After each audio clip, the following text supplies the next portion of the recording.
Leading Job Mini Tutorial number 25. Secure a stable cash flow with interim invoicing. Another month is coming to an end, but the job is far from over. Time for an interim invoice to settle the costs that have accumulated in the meantime, as agreed with the customer. I select the job in question and click on the icon, Prepare Draft Invoice. I select the option, Only consider external services with existing supplier invoices.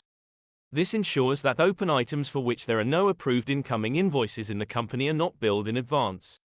I select, Still allow entering timesheets, because the job is still running. The outgoing invoice proposal has been created. By clicking on, Go to Draft Invoices, and then on, Preview, the interim invoice is ready for dispatch. All chargeable costs are settled at the end of the month as agreed and liquidity is maintained.